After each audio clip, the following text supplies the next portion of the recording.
What's up, connectors, and welcome back to Unlucky Gaming, this series in which I will be your guide as I take you through the unluckiest job in the world of playing shitty video games and determining whether or not they can put into the game node. Now, today's game is, of course, G.I. Joe: The Rise of Cobra, a movie tie-in game of the same name. Now, before we even get into the review, today marks my 1 year anniversary since doing the Reviewverse. 1 whole year since I started doing this series. And I thought for this first special, I thought I'd experiment and do a clipless review. Because as a kid, I played this game a shit ton. And as an adult, I kind of played it a shit ton. I started playing on my YouTube channel, when I was still playing this game on the channel. So I think I have enough things to talk about this game without needing to use gameplay.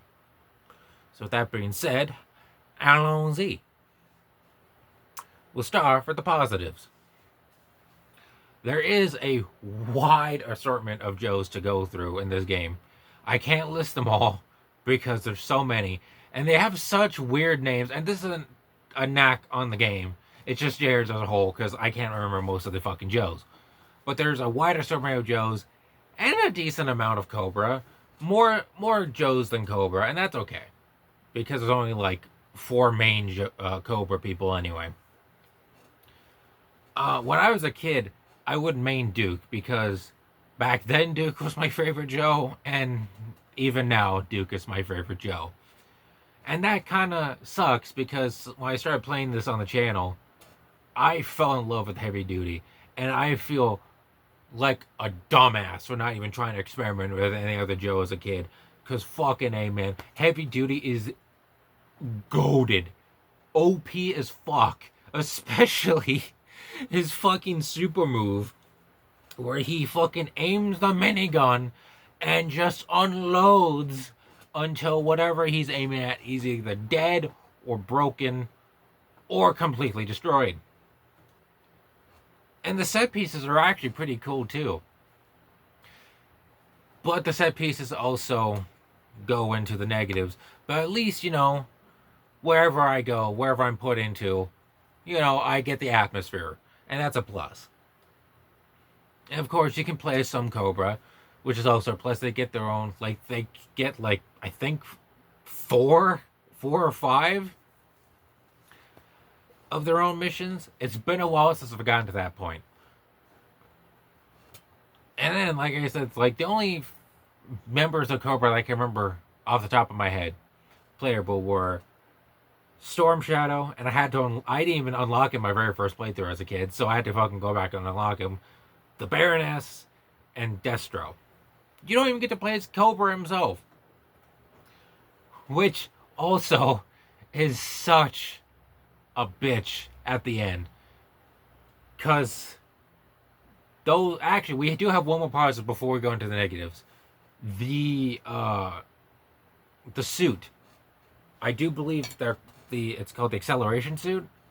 But like I said, it's been a while. And that's they only used it in the first movie, so it's kind of forgettable anyway. But you can unlock the suit You can semi-unlock it. I remember in the game, you collect pieces of a badge, and then you unlock it. And then for a limited time, you're invincible. You can run or suppress, and of course, shoot. Unlimited ammo there too. Well, I guess you have unlimited ammo in the game anyway. That's also another plus. And another plus is, you don't die. You die, and then you just right back. Kind of like Spider-Man Friend or Foe, which will be... Oh my god. Oh my god. I just had a fucking realization live on camera, folks. This game is the G.I. Joe equivalent of Spider-Man Friend or Foe. Because now we're getting to the fucking negatives. You can go for minutes on end without fighting people. It's so empty. Just like Spider-Man Friend or Foe, which will be reviewed on the channel. Even though I have rose tinted glasses for that game too, I know that game is bad. And this game suffers from that as well. Because, like I said, you can go, like, kill, I don't know, let's go with 5 enemies. Well, we could go 5 enemies in this area, walk for like 3 or 4 minutes to the next area, and then boom, more enemies, copy and paste. Another negative is that, I guess it's not really negative, but it's more of a nitpick. I'm not a big fan of the camera being all the way up here, because you can't really see the Joes. And that kind of sucks. Because I think it'd be better as a third-person game, to be honest. Maybe not full-on first-person, because I do like being able to see each individual Joe and, like, feel like I'm actually changing characters. And then the fucking ending, you don't even really win. And that's funny. Because at the very end of the game, you reach Cobra Commander. Which, by the way, this game, the plot line is the Joes get captured and you have to fucking rescue them. And which is fine, because you get to unlock them. I guess you have to be neutered somehow in a game like this. But the fucking ending makes you feel like all your fucking efforts were for nothing. Because at the very end, you get to Cobra Commander, you start blowing up his base, and then the motherfucker just walks away. No resolve. No resolve. Unlike the fucking movie where you still capture him. Not in the video game, he just gets free. And it's just like, wow. And you don't even get to play as him.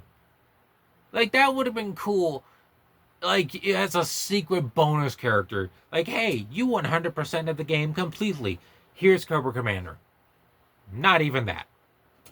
Which sucks. Which I get it. You don't even get to play as the fucking commander of G.I. Joe. Hawk, I think is his name. Again, I haven't seen the movie in a while. But I feel like that doesn't distract from me for being able to review this, because I have played this game multiple times over. And I guess that's also another negative, because I can't fucking remember. If I can remember everything about Spider-Man Friend or Foe, but I can barely remember this, you know you're doing something wrong, because this is G.I. Joe. And I really think that this game could have been like a really good Call of Duty Light. You know, like a game, like gameplay like that. Make it easy, of course, because, you know, it's mostly for kids. You know, tie-in games are mostly for kids anyway, it seemed like. Depending on the franchise. I think it could have, like, really worked as a Call of Duty Light. I know kids play Call of Duty anyway, but I think it'd be like a good gateway for that anyway. And also, let me open this fucker up, because there's an advert, and I really want to talk about this. Here is the advert for the toys. You got Duke, Snake Eyes, Baroness, and Storm Shadow. And guess what? I had all 4 of these and more. And you know what? I made better fucking stories than this game with these. And I didn't even have, it wasn't even just Joe's either. I would actually, like, any figure that was the same size as these figures, I would include Indiana Jones, the Pirates of the Caribbean. If there was a figure that matched that size, they would be in my fucking mini universe. And that says a lot. Would I have more imagination than a fucking video game? And for that, I have to put in the game note. Despite how much I love this game, I know it's ass. I know I talk shit about it. It just has to go in. And that sucks. Because this game had so much potential. I think it had potential. G.I. Joe is a fucking franchise that is ripe with potential for fucking video games. Especially like the movies. Well, maybe the first one. I didn't like Redemption? No. Retaliation. I was off. We're keeping that in. Like, G.I. Joe Retaliation. First of all, I can't remember shit about it because, aside from The Rock and the kill off Duke. That shit pissed me off. But that's a different tangent for a different video. Like I said, it sucks how semi-boring this game is. I didn't really talk about it in my gameplays when I played it on the channel, but like the set pieces are just so empty. And it reminds me too much of Spider-Man Friend or Foe, and I love that game too. And it suffers from the exact same thing, which is why I have to review it too. And which is why I have no choice but to put in the game note. And what's worse is my tripod broke. So I'm gonna have to write this down here. Sorry, Joes. I love you. But this needs to be done.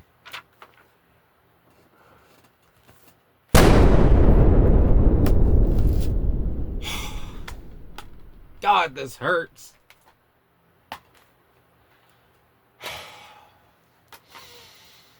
But it needs to be done. Oh, come on, you can do it. Come on.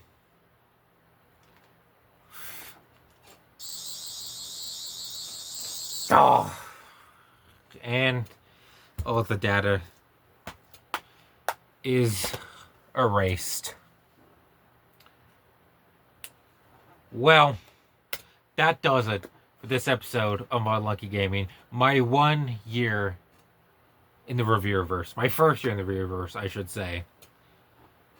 The next game is going to continue my tradition of every third game being a threequel and or sequel. Because next time, I'm going to be reviewing I'm in Love with Your Dead Grandma 3 online Battle Royale. But until then, I have been Captain Connects. This has been Unlucky Gaming. Thank you for watching. Signing off.